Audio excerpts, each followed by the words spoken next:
Hello बच्चों, कैसे हो आप सब। मैं आशा करती हूँ आप सब बहुत ही अच्छे और स्वस्थ होंगे, है ना बच्चों। तो बच्चों, आज की कक्षा में हम शुरू करने वाले हमारा अध्याय नंबर 14। ठीक है, इसका नाम है विराम चिन्ह। ठीक है, यानी कि पंक्चुएशन। ठीक है बच्चों, तो चलिए शुरू करें हमारा नया अध्याय। बच्चों, इससे पिछली कक्षाओं में आपने जो जो पढ़ा था, क्या आप सभी ने उसका अच्छे से अभ्यास कर लिया है। मैं आशा करती हूँ कि हाँ, आप सभी ने उसका बहुत अच्छे से अभ्यास कर लिया होगा, है ना। चलिए अब शुरू करते हैं हमारा नया अध्याय। आइए बच्चों, तो बच्चों सबसे पहले हम ये देखते हैं कि विराम चिन्ह किसे कहते हैं। ठीक है, देखिए, लेख आदि लिखते समय शब्दों और वाक्यों का संबंध बताने, किसी विषय को भिन्न भिन्न भागों में बांटने तथा पढ़ने में ठहराने के लिए जिन चिन्हों का प्रयोग किया जाता है उन्हें विराम चिन्ह कहते हैं, है ना बच्चों। देखिए, अब देखिए बच्चों, जब मैं आपको कुछ बोल रही हूँ, कुछ बता रही हूँ, इसका अर्थ देखिए मैं क्या हो रहा है, मैं बीच में कुछ समय के लिए विराम ले रही हूँ, यानी कि रुक रही हूँ। तो वो रुकना क्या है, वहां उस जगह पर आप विराम चिन्हों का प्रयोग करते हैं। ठीक है, देखिए विराम का अर्थ है रुकना या ठहरना। ठीक है, किंतु विराम चिन्हों में से ऐसे चिन्ह भी हैं जिनका प्रयोग अर्थ की स्पष्टता या भाव की सुबोधता के लिए किया जाता है। ठीक है, जैसे कि कोई बोलो, रोको। ठीक है, मत जाने दो। ठीक है बच्चों, दोबारा, जैसे कोई बोलो, रोको, मत जाने दो। ठीक है बच्चों, तो देखिए आपने यहाँ पे क्या हो रहा है, एक अलग तरीके से हमने यहाँ पे एक विराम दिया है। ठीक है, विराम चिन्हों का प्रयोग किया है। समझ आया बच्चों, मतलब सिर्फ और सिर्फ हमें रुकने के लिए विराम चिन्हों का प्रयोग करते हैं। ठीक है, देखिए आप, अब रोको के सामने अल्प विराम होने से इसका अर्थ होगा, देखिए बच्चों, क्या, जाने दो, जाने वाले को रोक लो और उसे जाने मत दो। ठीक है, यदि ऐसे लिखा जाए, देखिए बच्चों, अगर ऐसे लिखा जाए रोको मत जाने दो, ठीक है, अगर ऐसे लिखा जाए तो क्या अर्थ होगा, देखिए, अब रोको मत, अब रोको मत के सामने अल्प विराम होने से इसका अर्थ एकदम बदल गया है। ठीक है, कि जाने वाले को मत रोको और चले जाने दो। देखिए दोनों में ही आपने देखा कि दोनों का अर्थ बदल गया था, है ना। अतः विराम चिन्ह किसी भी वाक्य के अर्थ को स्पष्ट करने के लिए भी अपेक्षित होते हैं। ठीक है बच्चों, देखिए आप, तो हिंदी भाषा में निम्नलिखित विराम चिन्हों का प्रयोग प्रमुख रूप से होता है। चलिए बच्चों देखिए, तो कौन कौन से विराम चिन्ह है। ठीक है, देखिए, तो बच्चों हमारे पास कुल यहाँ पे 12 विराम चिन्ह है। ठीक है, चलिए देखिए एक एक करके पढ़ते हैं। पहला है अल्प विराम। ठीक है, तो देखिए इसका चिन्ह इस प्रकार है अल्प विराम का। दूसरा देखिए क्या है, अर्ध विराम, तो ये है इसका चिन्ह। तीसरा पूर्ण विराम। चौथा योजक विराम।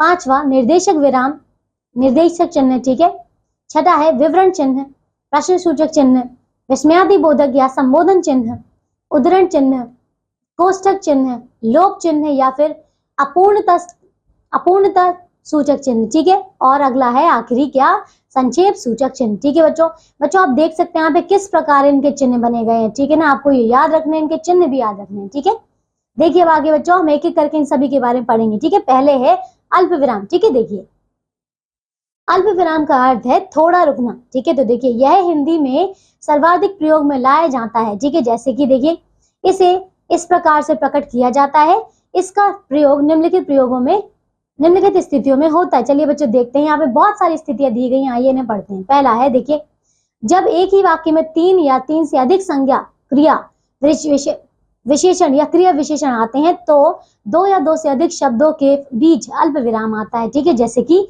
हरिद्वार, प्रयाग, वाराणसी और गंगानगर भारत में गंगा नदी पर स्थित प्रमुख तीर्थ स्थान है। ठीक है ना बच्चों, आपने देखा कि एक ही वाक्य में कितने सारे नगरों के नाम आए, इसीलिए हमने यहाँ पे अल्प विराम का प्रयोग किया है। ठीक है, दूसरा देखिए आप, यदि किसी वाक्य में एक ही प्रकार के कई शब्दों के जोड़े प्रयुक्त हों और उनके बीच में और आया हो तो उन जोड़ों को अलग अलग करने के लिए अल्प विराम लगाया जाता है। ठीक है बच्चों, देखिए आइए उदाहरण देखते हैं, जैसे कि हानि और लाभ। ठीक है, फिर अल्प विराम, जीवन और मरण, यश और अपयश सभी विधाता के अधीन है। तो समझ आया बच्चों। अब देखिए तीसरा क्या है, किसी कथन को उद्धृत करना हो तो उससे पूर्व भी अल्प विराम का प्रयोग किया जाता है। ठीक है, जैसे देखिए बच्चों, उदाहरण है, सुभाष चंद्र बोस ने कहा था तुम मुझे खून दो मैं तुम्हें आजादी दूंगा। ठीक है, चलिए अब है इसका चौथा देखिए बच्चों, संबोधन के पश्चात भी अल्प विराम लगाया जाता है। जैसे कि देखिए क्या लिखा है इधर, नरेश आजकल तुम कम पढ़ते हो। ठीक है, देखिए अब है अगला पांचवा, किसी वाक्य के आरंभ में हाँ या नहीं का प्रयोग हो तो इनके आगे अल्प विराम लगाया जाता है। ठीक है बच्चों, देखिए किस प्रकार, नहीं, मैं दिल्ली नहीं जाऊंगा। ठीक है, अब देखिए छठा, संज्ञा उपवाक्य तथा विशेषण उपवाक्य से पहले अल्प विराम का प्रयोग नहीं होता, जैसे कि आशा है नरेश अच्छा हो जाएगा। ठीक है, देखिए इसका सातवां, उपवाक्यों से यह, वह, तब, तो, या, अब आदि का लोप होने पर इनके बदले अल्प विराम का प्रयोग होता है। ठीक है, जैसे कि अब तक रहो, जब तक रहो, आराम से रहो। ठीक है, देखिए अगला है बच्चों, बड़ी बड़ी संख्याओं में हजार, लाख, करोड़ आदि को अलग करने के लिए अल्प विराम लगाया जाता है। ठीक है, जैसे कि क्या लिखा है यहाँ पे, 68, फिर 29, 33, फिर 412। बच्चों यहाँ पे एक पूरी एक संख्या लिखी है, ये क्या है, देखिए इन सभी के बीच में हमने यहाँ पे अल्प विराम लगाया। ठीक है, ये पूरी संख्या है क्या वास्तव में, देखिए बच्चों क्या है, 68 करोड़ 29 लाख 35,412। ठीक है बच्चों, तो ये है इसकी पूरी संख्या। ठीक है, चलिए आइए अब हम दूसरा करते हैं, तो ये है आपका अर्धविराम। देखिए बच्चों, अर्धविराम के लिए देखिए बच्चों इस प्रकार का चिन्ह प्रचलित है। ठीक है, देखिए इसे अंग्रेजी में सेमीकोलन कहते हैं। ठीक है, हिंदी में इसका प्रयोग अपेक्षाकृत कम होता है, फिर भी निम्नलिखित स्थानों पर इसे लगाया जाता है। चलिए बच्चों देखिए यहाँ पे कि इसको हम किस किस जगह पे प्रयोग करते हैं। ठीक है, देखिए पहला है, उन वाक्यों के बीच में अर्धविराम लगाया जाता है जो किसी एक ही उद्देश्य को लेकर लिखे जाते हैं। ठीक है, और जिनमें बीच बीच में अल्प विराम का भी प्रयोग होता है, जैसे कि देखिए उदाहरण से समझते हैं क्या है, राधा, सीता, सरला और रेवती चली गई, मोहन, सोहन, राम और कृष्ण बैठे रहे, परंतु सभा के अध्यक्ष 1 घंटे तक भी वहां नहीं आए। ठीक है, चलिए अब देखिए इसका दूसरा, शब्द संग्रह के विभिन्न वर्गों से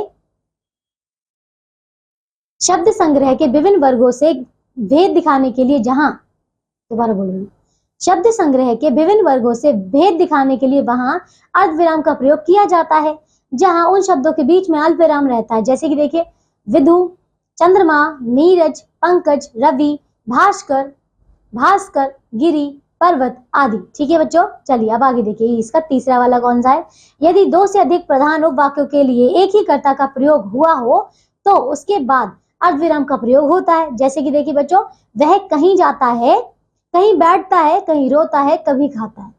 दोबारा बोलिए, वह कहीं जाता है, वहीं बैठता है, कभी रोता है, कभी खाता है। ठीक है, चलिए अगला देखिए बच्चों क्या है, उपाधियों के बीच में भी अर्धविराम लगाया जाता है। देखिए बच्चों जैसे कि BA B.Ed। ठीक है, समझ आ रहा है बच्चों, हमने BA और B.Ed रखा है। ठीक है, चलिए अब देखिए तीसरा, ये है पूर्ण विराम। देखो बच्चों इसका परम, एक सेकंड, देखिए बच्चों पूर्ण विराम, इसका परंपरागत चिन्ह ये वाला है। ठीक है, देखिए बच्चों इस प्रकार है, परंतु आप कुछ पत्रिकाओं में इसके स्थान पर फुल स्टॉप का भी प्रयोग होने लगा है। ठीक है, किंतु ज्यादातर लेखक आज भी इसका परंपरागत चिन्ह ही लगाते हैं। ठीक है, इसका प्रयोग निम्नलिखित स्थानों पर होता है। चलिए देखिए, तो पहला है, प्रत्येक पूर्ण वाक्य के अंत में इस चिन्ह को लगाया जाता है। ठीक है, जैसे कि भारत एक स्वतंत्र राष्ट्र है, तो बच्चों आपने देखा है कि अंत में हमने यहाँ पे पूर्ण विराम लगाया। ठीक है, दूसरा देखिए, किसी को आदेश देते समय भी इसी चिन्ह का प्रयोग किया जाता है, जैसे कि पानी लाओ। ठीक है, चलिए तीसरा देखिए, कभी कभी अर्थ की पूर्णता के कारण, ये ना फोन यहाँ पे लगेगा क्योंकि वो उस फोन की बैटरी होगी लो, तो वो चार्ज पे, तो ये लगाना क्योंकि तो वहीं लगेगा, तो ये कंप्लीट करने के बाद चेंज करके सामान को। ठीक है, कभी कभी अर्थ की पूर्णता के कारण और परंतु, अथवा, इसलिए, अतः आदि समुच्चय बोधकों से पहले भी वाक्य के अंत में इस पूर्ण विराम का प्रयोग किया जाता है। देखिए बच्चों किस प्रकार, मैं आपका कोई भी कार्य नहीं कर सकता, अतः आपको मेरे पास आने की आवश्यकता नहीं। ठीक है, चलिए अब देखिए चौथा, ये है योजक चिन्ह। ठीक है, तो देखिए योजक का अर्थ है जोड़ना। ठीक है, दो पदों को जोड़ना ही योजक कहा जाता है। इसका चिन्ह देखिए बच्चों इस प्रकार है, इसे समास बोधक चिन्ह भी कहते हैं। ठीक है, इसका प्रयोग निम्नलिखित स्थानों पर होता है। चलिए देखिए पहला क्या है, सहचर शब्दों में इसका प्रयोग होता है। ठीक है, देखिए जैसे कि उदाहरण है, खाना पीना, आना जाना आदि। ठीक है, दूसरा देखिए, तत्पुरुष और द्वंद्व समासों में इसका प्रयोग होता है। देखिए बच्चों कैसे, तत्पुरुष में देखिए जैसे कि राजपुरुष। ठीक है, नील कमल। ठीक है, द्वंद्व देखिए, माता पिता, राम लक्ष्मण। ठीक है, अब पांचवा देखिए बच्चों, निर्देशक चिन्ह। देखिए यह योजक से आकार में बड़ा होता है, ठीक है। इसका चिन्ह बच्चों इस प्रकार है। उदाहरण देने से पूर्व इस चिन्ह का प्रयोग किया जाता है। देखिए बच्चों किस प्रकार है। गांधी जी ने कहा अहिंसा से बड़ा अस्त्र नहीं, ठीक है। छठा देखिए विवरण चिन्ह। देखो बच्चों, किसी वस्तु के विस्तार वर्णन में इसका प्रयोग किया जाता है, ठीक है। इसका चिन्ह बच्चों इस प्रकार है, जैसे कि इस देश में कई महासागर हैं। देखिए बच्चों यहाँ पे फिर चिन्ह आ गया, फिर आता है कोलकाता, दिल्ली, मुंबई, इलाहाबाद, ठीक है। चलिए सातवां प्रश्नवाचक चिन्ह। ठीक है बच्चों, देखो तो हिंदी में प्रश्न का प्रयोग सदैव वाक्य के अंत में होता है, ठीक है। इसका चिन्ह बच्चों इस प्रकार है। इसका प्रयोग निम्नलिखित स्थानों पर किया जाता है। चलिए देखिए, पहला है जिस वाक्य में कोई प्रश्न पूछा जाए उसके अंत में प्रश्न सूचक चिन्ह लगाया जाता है, ठीक है। देखिए बच्चों किस प्रकार, क्या रमेश घर आ गया, दोबारा क्या रमेश घर गया, ठीक है। दूसरे देखिए, ऐसे शब्दों, संख्याओं आदि के बाद भी प्रश्नवाचक चिन्ह लगाया जाता है, ठीक है बच्चों, जिनके बारे में लेखक निश्चित ना हो, जैसे कि कबीर विधवा ब्राह्मणी के पुत्र थे, ठीक है। चलिए अब देखिए आठवां क्या है, विस्मयादि बोधक या संबोधन चिन्ह, ठीक है। देखिए बच्चों क्या है, प्राय विस्मय, हर्ष, शोक, भय, घृणा आदि को व्यक्त करने के लिए इस चिन्ह का प्रयोग किया जाता है, ठीक है बच्चों। देखिए बच्चों किस प्रकार, जैसे कि हाय यह क्या हो गया। दूसरा देखिए, संबोधन का भाव व्यक्त करने के लिए भी इसका प्रयोग किया जाता है, जैसे कि अरे सुशील जरा इधर आना, ठीक है। तीसरा देखिए, अत्यंत गहन मनोविकारी को सूचित करने के लिए भी 2-3 विस्मयादि बोधक चिन्ह लगाए जाते हैं। देखिए बच्चों कैसे, जैसे कि देखिए शोक, महाशोक, ठीक है। चलिए अब देखिए नौवां, तो ये है उद्धरण चिन्ह। देखिए बच्चों क्या है, इसका प्रयोग इखरे और दोहरे दोनों रूपों में किया जाता है, ठीक है। जहां किसी पुस्तक में से कोई वाक्य अथवा अवतरण को ज्यों का त्यों उद्धृत किया जाता है, ठीक है, वहां दोहरे उद्धरण चिन्ह का प्रयोग होता है, ठीक है। इनका चिन्ह देखिए बच्चों या होता है, ठीक है बच्चों। देखिए इस प्रकार है, जैसे कि मुझे फूल मत मारो, ठीक है बच्चों। देखिए यहाँ पे देखिए बच्चों, आपको समझ आया किस प्रकार हमने इसका चिन्ह लगाया है, ठीक है। अगला करते हैं, आइए बच्चों, पुस्तक या लेखक का उपनाम आदि उद्धृत करते समय इखरे उद्धरण चिन्ह का प्रयोग किया जाता है, ठीक है बच्चों। देखिए किस प्रकार, पहला है कृष्ण काव्य परंपरा में सूरसागर सर्वश्रेष्ठ ग्रंथ है, ठीक है। फिर से बोल रही हूँ, कृष्ण काव्य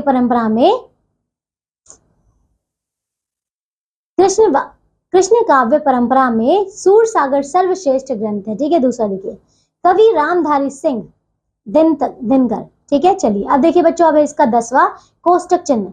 हिंदी में कोष्टक चिन्ह देखिए बच्चों इस प्रकार का है, ठीक है। इसका प्रयोग निम्नलिखित स्थानों पर किया जाता है। पहला देखिए, वाक्य में लिखित पद विशेष को भली भांति स्पष्ट करने के लिए, जैसे कि सत्यवादी हरिश्चंद्र ने सत्य का मार्ग अपनाया, ठीक है। दूसरा देखिए, क्रमांक के साथ इसका प्रयोग होता है, जैसे कि वचन 2 होते हैं, पहला एक वचन, दूसरा बहुवचन, ठीक है बच्चों। देख रहे किस प्रकार प्रयोग किया गया इसका।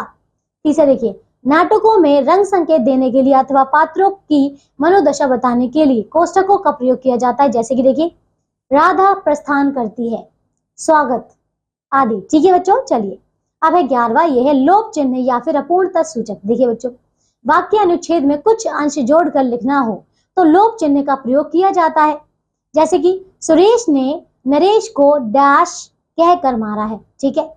अगला देखिए, जैसे कि रिक्त स्थान की पूर्ति के स्थान पर भी बिंदीदार चिन्ह का प्रयोग किया जाता है, जैसे कि भारत में डैश राज्य हैं, ठीक है। ये लोप चिन्ह है। समझ आया बच्चों किस प्रकार ये लोप हो रहा है, यहाँ पे कुछ ना कुछ यहाँ पे क्या हो रहा है, लोप है, जो कि आपने यहाँ पे भरना है, ठीक है, ये बताता है। अगला देखिए बच्चों 12वां है अभी हमारा अंतिम, संक्षेप सूचक चिन्ह। जैसे कि देखिए हिंदी में संक्षेप सूचक चिन्ह ये बच्चों देखिए इस प्रकार है, इसका प्रयोग किया जाता है। इसका प्रयोग निम्नलिखित स्थानों पर किया जाता है, इसका प्रयोग निम्नलिखित स्थानों पर किया जा सकता है, ठीक है। देखिए, जब किसी व्यक्ति का पूरा नाम ना लिखकर नाम से पहले अक्षर के साथ केवल उसकी जाति उपजाति लिख दी जाती है तथा तब वहां पहले अक्षर के साथ संक्षेप चिन्ह लगा दिया जाता है, ठीक है। देखिए बच्चों, जैसे कि भा, फिर यहाँ पे संक्षेप सूचक चिन्ह, फिर है भू, फिर चिन्ह है, फिर है अग्रवाल, भारत भूषण अग्रवाल, ये इसका पूरा नाम है, ठीक है। अगला देखिए, से, फिर चिन्ह, फिर रा चिन्ह, फिर यात्री, यानी कि सेवाराम यात्री, ठीक है बच्चों। चलिए, तो ये अध्याय हमारा पूरा हो चुका है। हमने यहाँ पे बहुत ही अलग अलग तरीके के विराम चिन्ह देख लिए, ठीक है। चलिए आइए अब हम करते हैं अभ्यास के प्रश्न उत्तर। देखिए बच्चों, तो यहाँ पे पहला प्रश्न देखिए बच्चों क्या है, विराम चिन्ह किसे कहते हैं। तो बच्चों हमने देखा था कि वाक्यों को बोलते समय हमें कुछ समय के लिए वहां पे रुकना होता है ना, ताकि हम हमारी बात को बहुत स्पष्ट तरीके से सामने वाले को समझा सके, है ना। इसीलिए हम वहां पे जो रुकते हैं उन स्थानों पर कुछ चिन्हों का प्रयोग किया जाता है, उसी को ही विराम चिन्ह कहते हैं। ठीक है, दूसरा देखिए, विराम चिन्ह की भाषा, विराम चिन्ह का भाषा में क्या महत्व है। तो देखिए बच्चों, अगर विराम चिन्ह नहीं होंगे इसका अर्थ ये है कि आपको वहां पे वाक्य समझ ही नहीं आएगा। ठीक है, कि कहाँ पे क्या कह रहे हैं वो।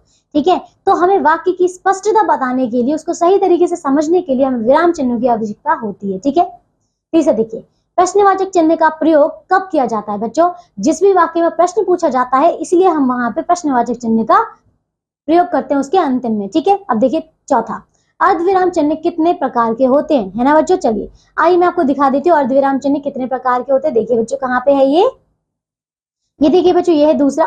तो कितने प्रकार के होते हैं, देखिए अर्धविराम चिन्ह ये है। ठीक है, तो देखिए इसका, देखिए बच्चों, तो यहाँ पे आप देख रहे हैं अर्धविराम के लिए इस प्रकार का चिन्ह लगाया जाता है। ठीक है, तो इसे अंग्रेजी में सेमीकोलन भी कहा जाता है। आपने यहाँ देख लिया था, है ना। तो ये कब लगाया जाता है बता दो। देखिए बच्चों, देखिए, तो ये आपका जो परिणति सूचक चिन्ह है ये क्या बताता है, ये आपका वहां बताता है जहां पे आपका कोई भी वाक्य समाप्त हो गया हो। ठीक है, तो ये समाप्ति को दर्शाता है। ठीक है, चलिए सातवां देखिए, योजक चिन्ह किसे कहते हैं। तो बताइए योजक चिन्ह क्या होता है। देखिए बच्चों, तो ये योजक का अर्थ होता है जोड़ना। ठीक है ना बच्चों, तो देखिए यहाँ पे, चलिए मैं आपको दिखा देती हूँ। ठीक है, योजक चिन्ह कहाँ पे था, ये देखिए, तो ये रहा आपका योजक चिन्ह। देखिए ये देखिए बच्चों चौथा, तो योजक का अर्थ है जोड़ना। ठीक है, तो दो पदों को जोड़ना ही योजक कहा जाता है। तो इस प्रकार का है। ठीक है बच्चों, तो ये क्या करता है, ये शब्दों को जोड़ता है। ठीक है, दो सहचर शब्दों को जोड़ता है। ठीक है, चलिए बच्चों आगे देखिए बच्चों, अब है आपका आठवां, संक्षेप सूचक चिन्ह किसे कहते हैं। ठीक है बच्चों, देखिए तो संक्षेप सूचक चिन्ह कहाँ पे था। देखिए जब भी आपको किसी का संक्षेप में विवरण करना हो, ठीक है, तो जैसे कि अब देखिए बच्चों, तो ये है आपका संक्षेप सूचक चिन्ह। देखिए इस प्रकार का, तो हिंदी में संक्षेप सूचक चिन्ह बच्चों इस प्रकार का था। हमने कहाँ पे प्रयोग किया था, देखिए जब किसी व्यक्ति का बहुत बड़ा नाम हो, है ना, या फिर कोई भी अभी ऐसी पूरी परिभाषा हो, तो आप क्या कर सकते हैं, उसका नाम बहुत ही छोटे अक्षरों में लिख सकते हैं। कैसे, सिर्फ और सिर्फ उसके नाम का पहला अक्षर लिखेंगे और उसके बाद में संक्षेप सूचक चिन्ह लगाएंगे। ठीक है, जैसे आपने यहाँ पे देखा था, भा फिर चिन्ह फिर भू फिर चिन्ह फिर अग्रवाल, तो इसका अर्थ क्या होगा पूरा, भारत भूषण अग्रवाल। ठीक है, चलिए अगला देखिए बच्चों, अब है आपका नौवां, देखिए टिप्पणी सूचक चिन्ह किसे कहते हैं। ठीक है, बताइए बच्चों टिप्पणी कौन सा था। देखिए बच्चों, देखिए तो ये जो आपका टिप्पणी था, देखिए कौन सा था, ये टिप्पणी सूचक चिन्ह। तो देखिए बच्चों, यहाँ पे हम इसका प्रयोग तब करते हैं जब आपको किसी के बारे में कुछ बताना हो। ठीक है, कुछ व्याख्या करनी हो। ठीक है, जैसे कि टिप्पणी करिए, तो आपके पास ये विषय दिया गया, उसके बारे में जो आप लिखते हैं, तो वहां पे आप टिप्पणी सूचक चिन्ह का प्रयोग करते हैं। ठीक है, 10वां देखिए, पुनरुक्त चिन्ह कब लगाया जाता है। ठीक है, बताइए बच्चों कब लगाया था। देखिए चलिए बच्चों, मैं आपको बता देती हूँ हमने किसको कहाँ पढ़ा था। ठीक है, देखिए बच्चों, तो यहाँ पे आपको बोला गया है कि पुनरुक्त चिन्ह कब लगाया जाता है, जब आपको कोई बात दोहरानी हो तब आप इसका प्रयोग करते हैं। ठीक है, चलिए 11वां देखिए क्या है, निम्नलिखित चिन्हों के नाम लिखिए। बच्चों यहाँ पे आपको कुछ चिन्ह दिए गए हैं, इनको आपने इनके नाम लिखने। ठीक है बच्चों, तो देखिए अब जैसे कि ये पहला वाला है, ये पहला वाला क्या था, देखिए मैं आपको दिखा देती हूँ कौन सा वाला था। देखिए तो यहाँ पे आपको ये जो पूरे चिन्ह दिए गए इनमें से आप देख सकते हैं। ठीक है, देखिए जो आपको पहला दिया गया था कौन सा वाला है, ये है आपका ये अर्धविराम। ठीक है, तो पहले वाले का नाम है अर्धविराम। ठीक है, फिर देखिए बच्चों दूसरा क्या है, दूसरा आप देख रहे हैं इस प्रकार। तो देखिए बच्चों दूसरा कौन सा चिन्ह है, तो ये है आपका इस प्रकार। देखिए कौन सा था, ये वाला, देखिए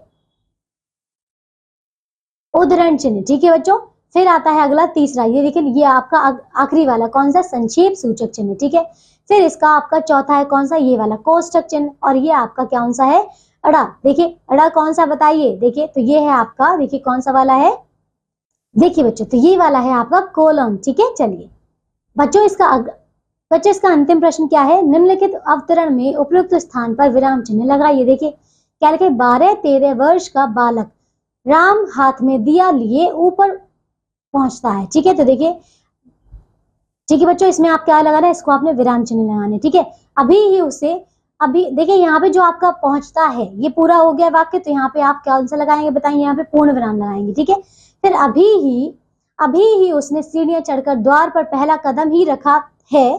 ठीक है, फिर यहाँ पे क्या लगाएंगे आप, अल्प विराम।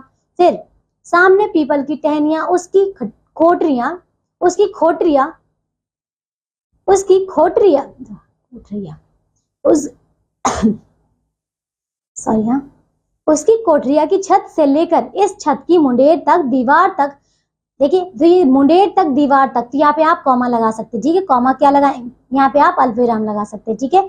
दीवार तक हवा के झोंकों से ऐसे झड़ जाती है मानो किसी बोर्ड से इतनी नीचे झुकती हो, ठीक है बच्चों। तो देखिए यहाँ पे आप एक बार इसे, तो ठीक है बच्चों, इसको आप एक बार फिर से पढ़िएगा और यहाँ पे आप विराम चिन्हों का प्रयोग करिएगा, ठीक है। तो आइए बच्चों, ये अध्याय हमारा पूरा हो चुका है। मैं आशा करती हूँ कि आप सभी ने अब विराम चिन्हों का अच्छे से प्रयोग देख लिया होगा बच्चों।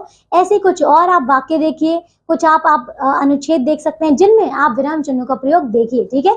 चलिए, तो अब हम मिलेंगे एक नई कक्षा में ऐसे ही नए अध्याय के साथ। तब तक के लिए आप सब अपना ध्यान रखिए और स्वस्थ रहिए। बाय।